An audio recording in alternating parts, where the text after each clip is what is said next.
One of the things that I normally cover here is the attacks on the traditional liturgy being waged by the Modernists in charge of the Church.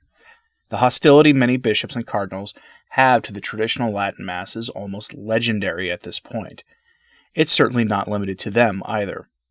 I've personally encountered priests who are quite nice people, full of love and joy for the laity and the Mass. And then when the subject of the timeless traditional Latin Mass that can be traced all the way to antiquity is brought up, their eyes fill with rage, and they get angry, as if a switch had been flipped that turned them into some kind of antisocial person not fit for public service. If you're dedicated to the traditional liturgy and the traditional teachings of the faith, or as maybe we should call it, the Catholic faith, then you've probably had similar experiences as well. The attacks on things recognizably Catholic from the Modernists is always shocking. To that end, I have a story for you about a bishop in the United States deciding that now was the right time to issue a ban on reverence in the new Mass and to make veiled threats about the spread of the traditional Latin Mass. So let's get into that. But first, I wanted to thank the patrons of this channel for their continued support. It really does enable the work of this channel to continue. If you want to join the supporters of this channel, you can do so through Patreon or Subscribestar for as little as $1 per month, or through the mail or Subscribestar for a single donation.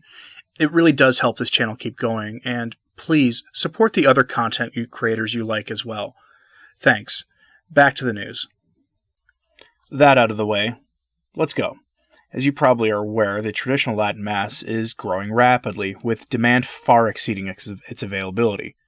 Some students of the Revolution in the Church object to the return of the Mass that was never formally abrogated, as it signals a return to pre-Vatican II days and ways of living the Catholic faith. For with the traditional Latin Mass comes with it a return to traditional homilies, and even a return to the real teachings of the Church.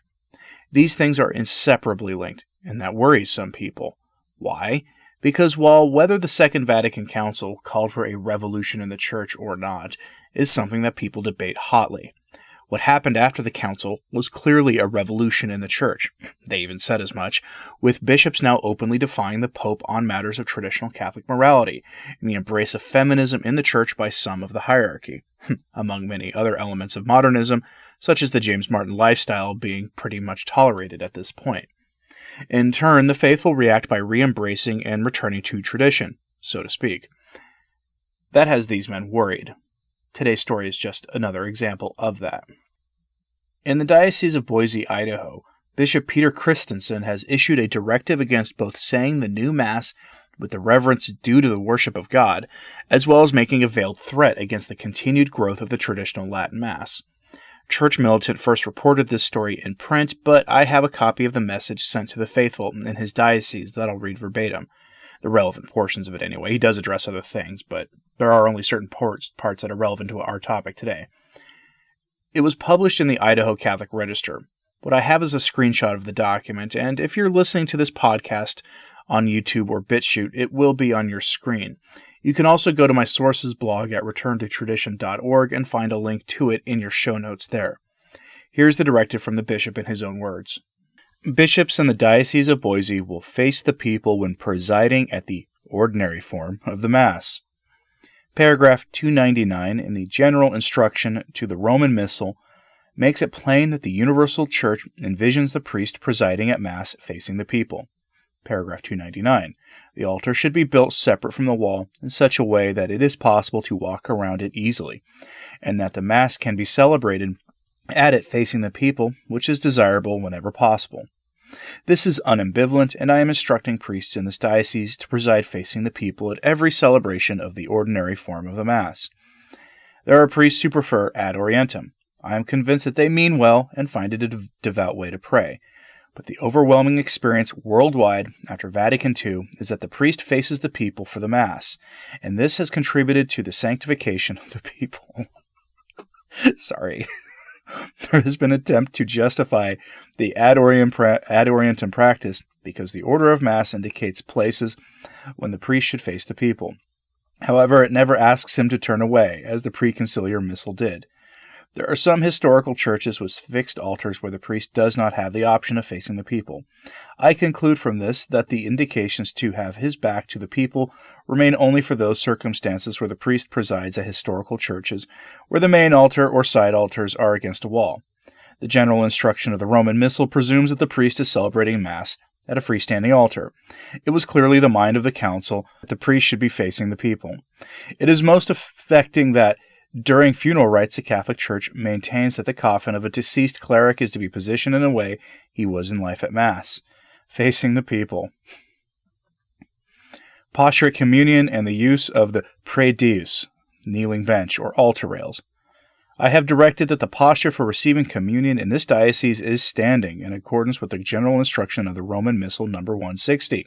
Quote, "The norm established for the dioceses of the United States of America is that Holy Communion is to be received standing, unless an individual member of the faithful wishes to receive communion while kneeling.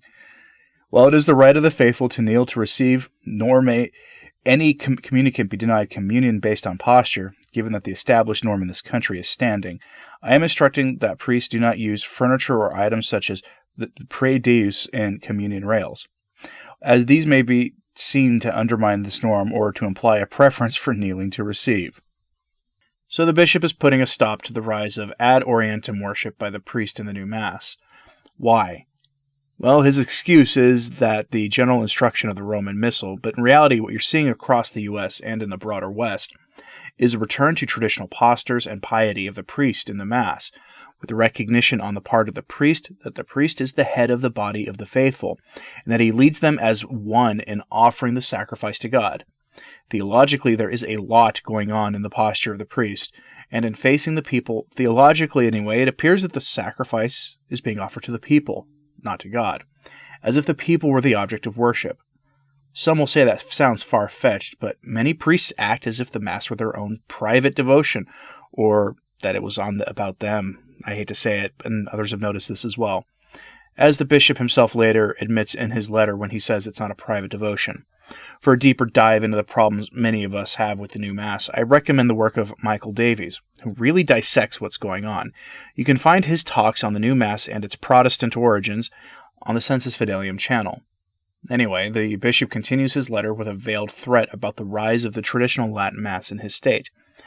At the time of production of this video, there were 9 Masses in the so-called extraordinary form available in the state of Idaho, with several closed parishes that had offered it in recent memory as well. Of the 9, 3 are diocesan, 1 is run by the Fraternal Society of St. Peter, and 4 are run by the Society of St. Pius X, and then 2 are run by the CMRI, and then there's 1 that might be independent. So that's 9 or 10 of them. And as all the research indicates, the traditional Latin Mass is growing rapidly across the country, with Mass attendance growing to the point where new buildings are needed to be constructed to better serve the needs of these families, and many priests learning the traditional Mass to better serve them.